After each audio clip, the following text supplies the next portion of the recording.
Hi, this is Eager Ginger bringing you another manhwa recap. Make sure to hit that like button for part 2 and subscribe so you know when my next video will be posted. Without further ado, let's dive right in. We start off our story with a target on a gun range with the words, "There is an order to everything." We then see a sniper being held by a soldier, with him saying that includes marksmanship, bringing his eye up to the scope and having his finger on the trigger. He then steadies his breathing in preparation for taking the shot. We then see his reticle and it's finally time to fire. From the sniper we see a bullet being fired from the barrel. We then have someone complimenting our hero's shooting since he got 3 bullseyes in the same exact position, saying this is absolutely nuts, and asking Sergeant Ha if he knew he had a whole round of bullseyes again. Saluting his superior, our boy is saying he knew they were bullseyes while he was shooting, which is a major flex. His superior asked him, "How many shots have you missed total?" Sergeant Ha responds, "Well." He then says, "Wouldn't it be weirder if I hadn't hit the target since I practice every day?" With a cheeky grin on his face. The other soldier looks shocked at this answer and asks seriously. The other soldier then asks if he is ready for the sniper test coming up against a Marine veteran. Our boy isn't that confident but agrees to try his best. We then see them toss an ammo can between themselves, and as it hits the opposing person's hands there's a massive explosion.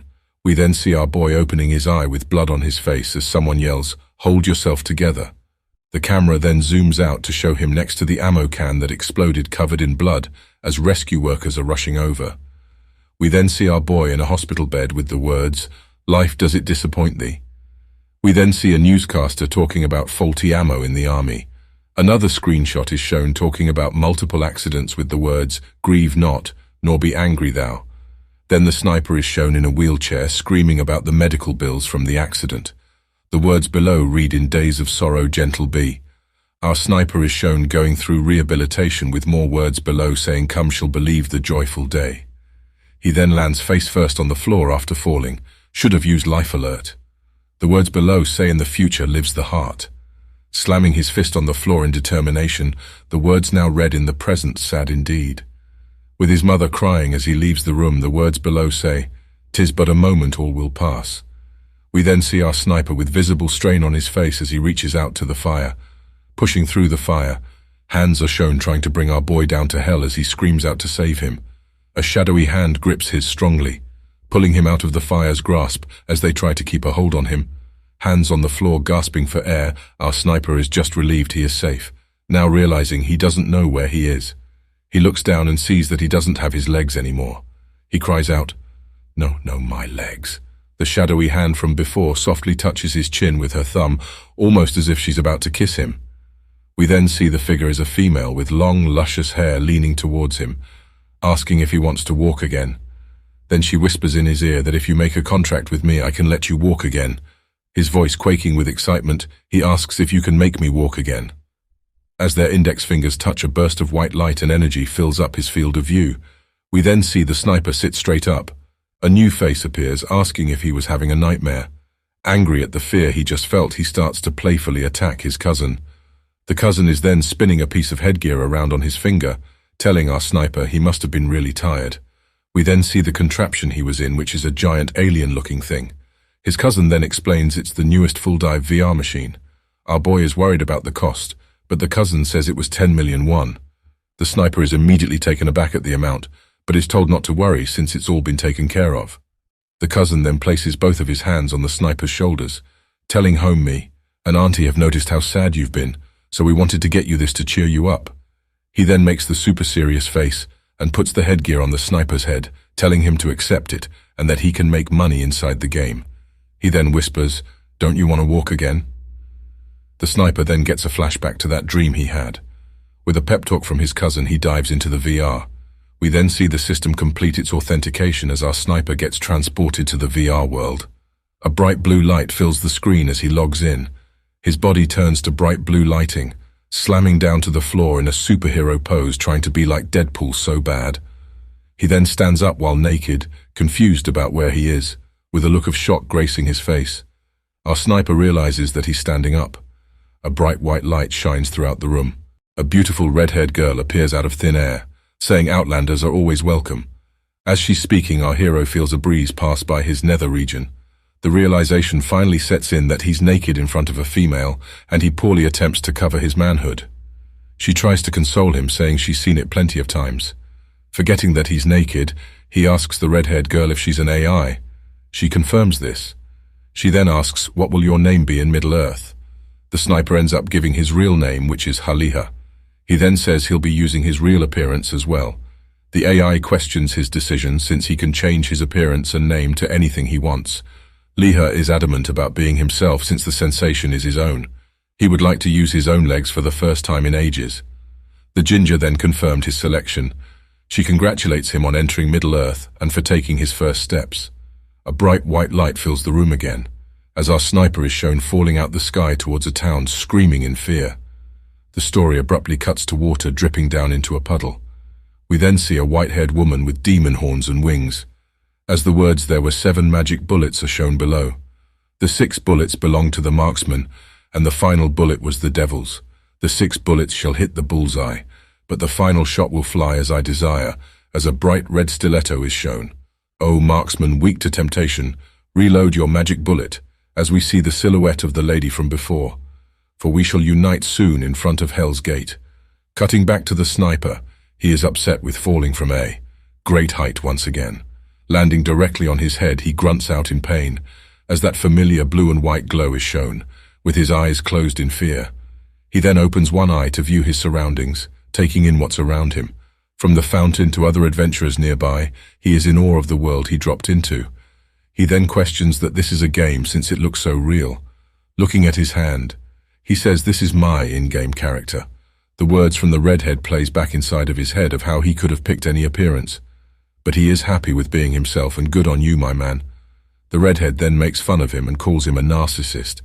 That's not why he chose to keep everything the same. It's because he wants to experience this as himself. He then begins to wind up a kick. Completing the kick motion, he says, "I may not be able to walk in the real world, but I can run as much as I want here." Shaking with joy and excitement for having legs that are usable again. Someone then rudely questions if he's really that moved.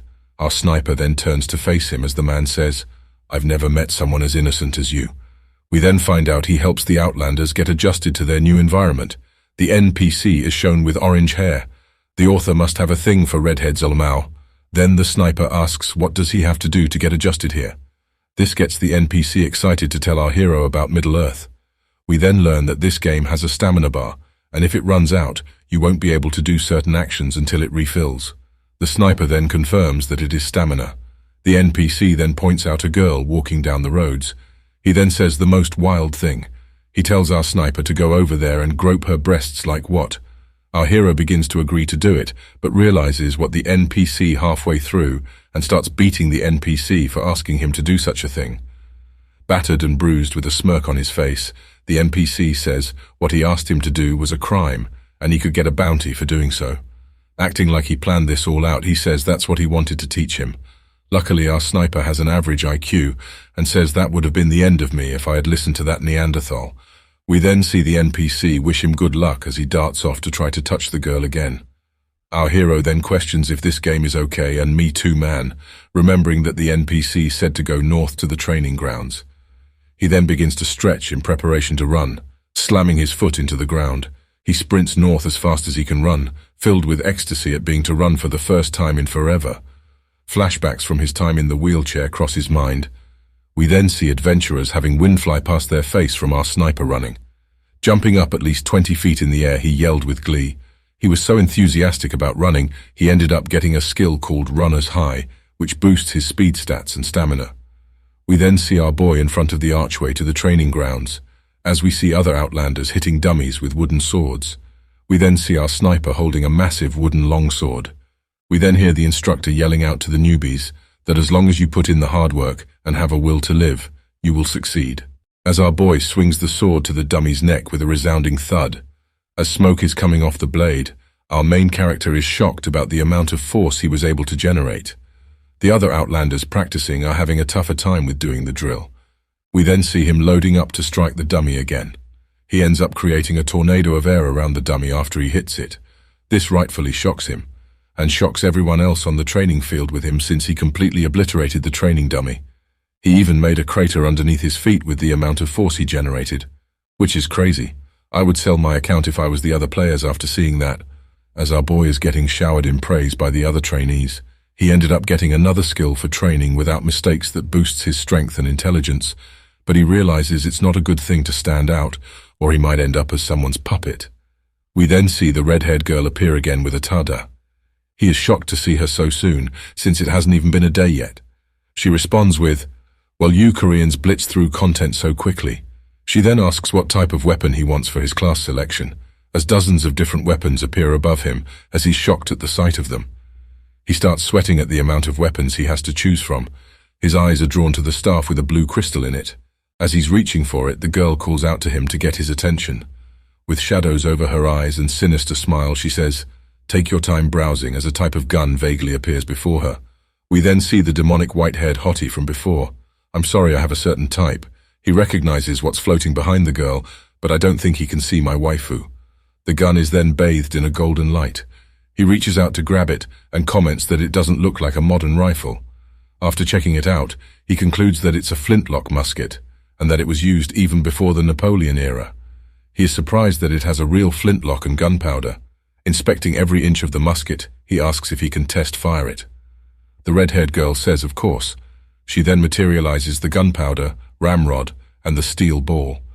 Our sniper then comments on how realistic everything is, and steadies himself to prepare to shoot the rifle. He goes through the process of loading it and packing it. He's sad that it takes a minute to load and reload, getting over his depression faster than I did over my ex. He sights into a distance of 40 meters. A bullet is ejected with a tremendous amount of force from the barrels, and it knocks our hero off his feet. He starts waving his hand to clear all the smoke that the gun made.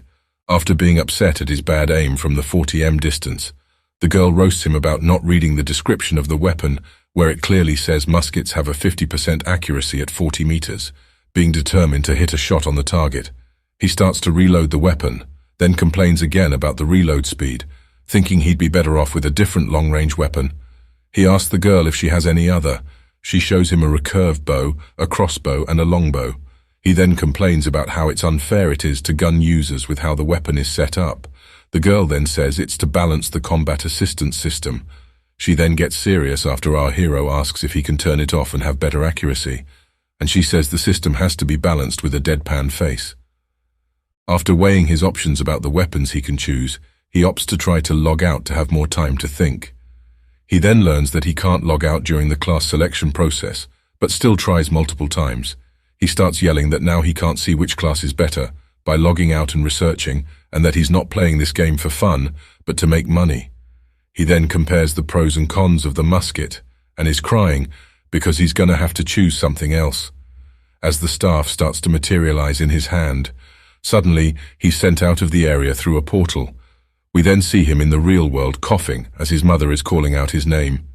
With concern painted all over her face, she asks her son if he's feeling ill. He then says that he is fine, and what happened. His mum then says that he looked like he was in pain, so she pulled the plug, and he woke up. I thought that would happen with my grandpa, but it didn't work out that way. His mum then pats his head and asks one more time if he's all right, and he says that he is, and to use the call button next time to wake him up.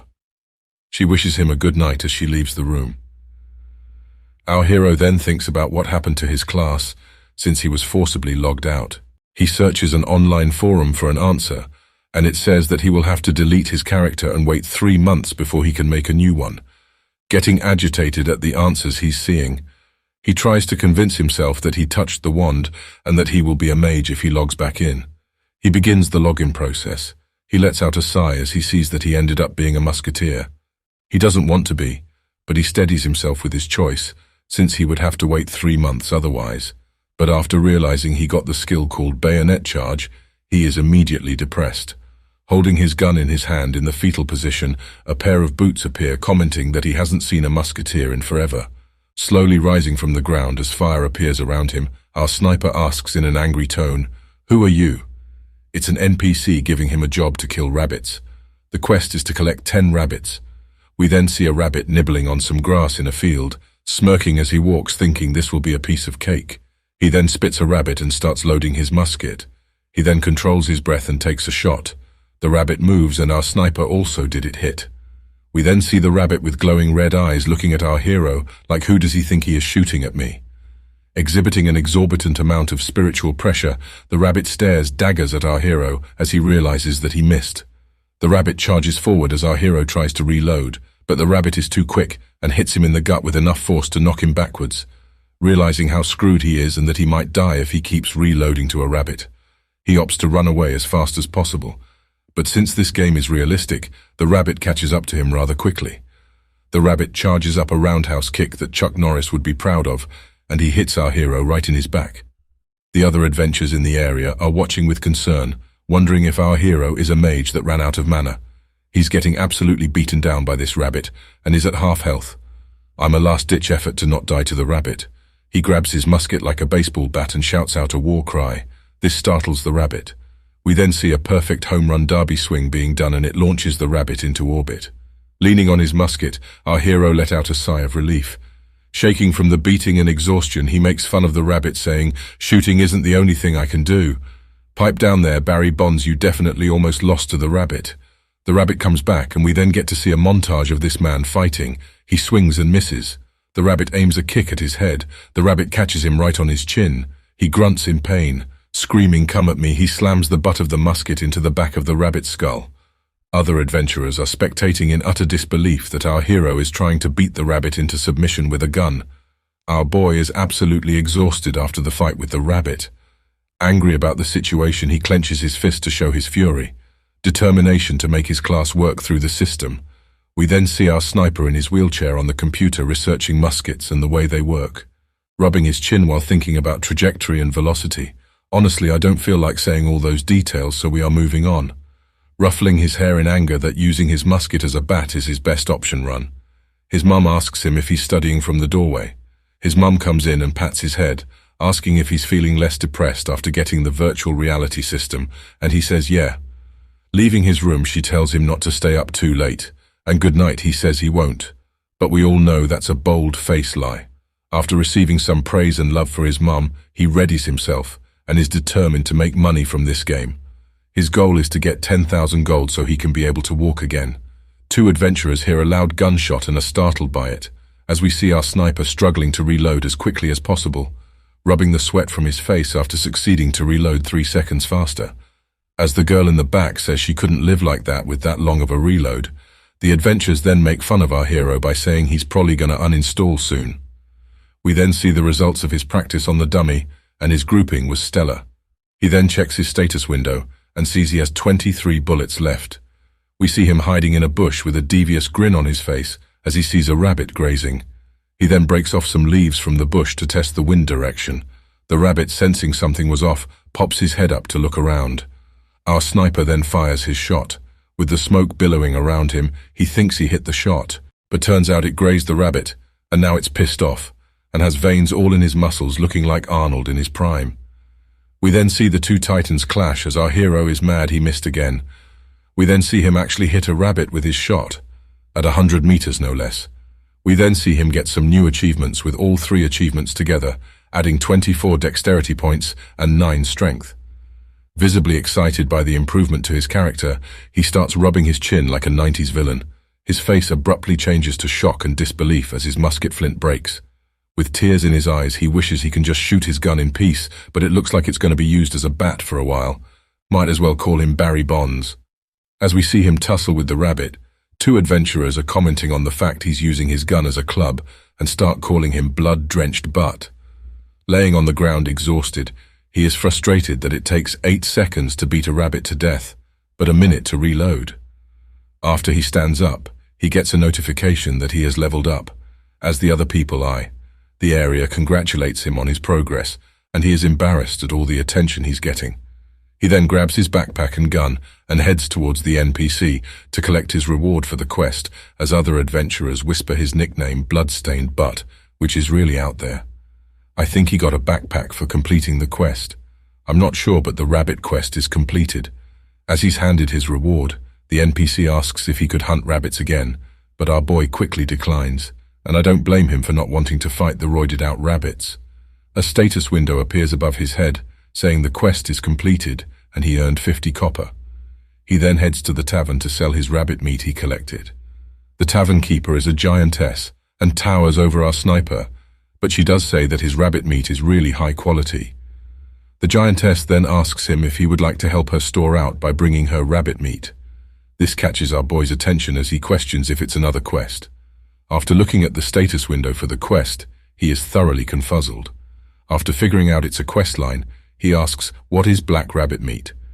Which should be obvious, but I guess not. Apparently there is a black rabbit among the rabid rabbits and is supposed to taste divine. He begins to agree to the quest, but before he finishes his sentence, the giantess is all over him, saying what he needs to do to draw out the black rabbit, which is hang a pouch near the south gate at night, and this will attract the rabbit. She then switches gears and threatens our hero with a kitchen knife, saying that if he cons her out of the meat, she will get her lick back. After that interaction, he heads to a weapons shop to get some more ammo and gunpowder. The weapons masters give him the prices for everything he needs. After hearing the prices, his jaw drops, questioning why is it so expensive, and the clerk replies that this is the reason why there aren't many musketeers. Dropping to his knees with his face to the floor and the depression vibe hovering around since he has to pay so much money to play the game, while he's trying to make money in the game. His sadness quickly turns into anger, as he realizes he won't make any profit hunting rabbits. He then visualizes the giantess running her thumb on a knife behind him, as he thinks if he doesn't shoot them, the meat will be ruined since he has to use his gun to beat them to a pulp. Crying as he's handing the clerk the bag of many, he says, "Give me 7 of each." Our boy asks the clerk if he needs any help. The clerk responds saying, "What work could I give someone who cries about buying 7 shots? Wishing he was a magician since he wouldn't have to buy bullets, but it's his coffin he built, so he's got to lie in it. Then our boy starts thinking that there might be requirements to quest. Still pondering about what to do, his attention is grabbed by something. That something was his stomach. Since he's hungry, he has to get some food. He finds a bread shop and decides to enter. He opens the door and says, "Pardon me." We then see a cute girl with a broom sweeping up. Our sniper says, "I want some bread." She says, "We are closed, but I will help you." She then goes to the door to turn the sign to closed. Our hero then sees the prices of the bread and wonders why they are so expensive. He asks about the 1 copper bread, but they don't have any since the rabbits have been eating the wheat. Contemplating this statement, he decides to try to use the rabbit's behavior to his advantage. He tries to rizz her up, saying, "If I kill the rabbits, will you give me some bread?" His rizz levels were negative, so she burst into flame, calling him out for trying to ruin her business, thinking since he received the Black Rabbit quest, that he's different. The girl then shows a weird face, saying, "Black Rabbit, Black Angus." She starts to laugh, saying, "You don't seem to be that skilled, this hurts our man's pride." Not like he had much anyway. Trying to prove himself, he brings out the bait the giantess gave him for the quest, and it reeks. The stench makes her want to gag, but it proves that he got the quest, so she tells him to put it away. She asks if he could do her a favor, and he agrees. He gets a quest to collect herbs that grow near the black rabbit's dung, so it works out since he has to hunt it. With a blank face, he wonders what the devs were thinking when making these no-playable characters. Shaking with fear, he kindly asks to clarify that Black Angus is the black rabbit. She says yes. A black rabbit with massive claws is shown, and she says he's always angry. Holding her face with her hand, she says, "You said it was easy." He then plays the pity card to try to get some bread, saying that he can't hunt the rabbit on an empty stomach. As his stomach growls from hunger, she questions if he wants some bread. She then asks, "What if you dine and dash?" He says he will keep his promise. "Oh yeah, so did my cousin when he said he would be there for my party. He never showed." She then increases the difficulty to make sure she doesn't get screwed over. But our hero is happy with this development, since he does get the bread up front. Waving goodbye to him from the doorway, we see our hero sulking with the bread, since he has to do so much extra stuff for it. He does get the haggling skill from this, so it should make up for the trouble. Stunning around a fountain, he starts to try to look for a party to help out with the quest. He then heard someone call out, "Hunting black rabbits. Please join quickly." This catches the sniper's attention. He asks if he could join. The party is skeptical about him and asks what his class is. He says, "I'm a ranger damage dealer." The party leader says, "We need someone higher leveled, so I'ma pass on your offer." Turns out it's a hide quest, which is different from what our hero has to do. He then counts off what he needs to do the quest, which is 4 people around level 10, looking up at the moon as if he's in an edit. He says, "I have less than 12 hours. He decides to go sweep up some quest. Talking to other store owners, he gets 3 more quests that are related to the Black Rabbit. He even raised his haggling skill a level 2, Holding his gun over his shoulder, he says it's time to grind levels for 4 hours. As we see classic comic book action sounds signaling that he's hunting wobbits. We then see him reach level 5 but looking exhausted. He did accrue some damage to the butt of the gun, and he's worried about the musket breaking. He starts to reach for his backpack. As his hand touches his backpack, he hears a low growl. Peeking his head over the bushes, he sees a couple of adventurers yelling about how they all might die. We then see someone's hand reaching out to his party from the ground, asking for help, as the rest of the team hides behind the sword and the shield player. The shield player yells about how the archer died, and to get ready to deal damage to the mage and healer. As the team is battling some beast, our hero is watching from the bushes. We see that the beast they are fighting is the black rabbit, and we get to see a fire arrow from the mage. Our hero is amazed at the speed she can cast her spells. The tank ended up fainting as the mage and healer started running. We then see this absolute unit for a rabbit that is the black rabbit. He's at least double the size of the humans. Sweating just thinking about what he has to fight, our boy is getting nervous in the bushes. As he's watching the healer and mage getting chased, he turns his head and sees a second black rabbit. He's crapping his pants now that he knows he has 2 to face instead of 1. Thinking back to how much the small rabbits hurt, he is not in a rush to get hit by this monstrosity. He is stressing out since he has 5 quests he has to complete in 12 hours, and the difficulty just doubled with there being a second rabbit. He will also lose 10% familiarity per quests he has with the store owners and craftsmen. He begins to pick up his musket and decides to fight. He says, "This is what I've been trained for," thinking back to his military sniper days. He opens his character window and puts all his points into dex. He gains 25 points to his dex stat. As the mage and the healer are running from the 2 black rabbits, he yells out to get their attention. The rabbits turn staring daggers. Our hero yells, "Run away towards here." A shadow covering his face. He's been thinking since he raised his dex so much, he'll have enough attack power TJ take out one of the rabbits. But he only has 1 shot to kill it, or they're all dead. Our hero is almost ready to shoot. He has gunpowder, all he needs is the bullet. We then hear someone yell out, "Save me," as we see the healer and mage from before running towards him. Panicking, he's yelling at them while simultaneously packing the bullet into the gun. Should have known they would both run to you. The red-headed mage has a sailor's mouth on her and calls him a butt wipe, and to save them quickly. Now personally, I wouldn't let that slide. After hurling more insults at the man who's going to save you, he contemplates shooting her instead, which I don't blame him, lol. Resting on his knee for more stability, he calms himself down and starts waiting until the target is in range. 85 meters. 80 meters. We see the mage and healer. 75 meters is where the 2 rabbits are. This rabbit is hopping menacingly towards the 2 people. My man's on so much tren, even Larry Wheels would be jealous. At 50 meters, a paw is over top of the healer. At 45, our boy is set up lock and loaded, finally within range. He takes his shot at the rabbit. The bullet whizzes by the mage's face and hits the rabbit right between the eyes, throwing him back. It was dead before it hit the ground with a gaping hole in its head. The healer is still trying to run away, and the mage is in disbelief at what happened. The healer gets bit by the huge black rabbit, screaming out in pain. The mage is shaking with intense fear. Our boy takes her hand and yells, "What are you doing? We gotta run." Taking her away from the gruesome scene, the rabbit chomps on her comrade peacefully. She's still shocked he one-shot the rabbit, questioning if he's a high level or not. Pulling her away from the enemy, he wishes the healer lasted longer so he could reload. Our hero is trying to create some distance from the rabbit so he can reload. As the rabbit stomps its foot into the ground, he releases a blood-curdling scream that shakes the forest. As our 2 humans run away, our hero is shocked the rabbit finished eating the healer that quickly. As they are running, sexy pair of legs are blocking their way. We see a cute girl with ice blue hair, and it looks like she's getting ready to cast a spell. This grabs the mage's attention. He tackles our hero, saying, "Get down."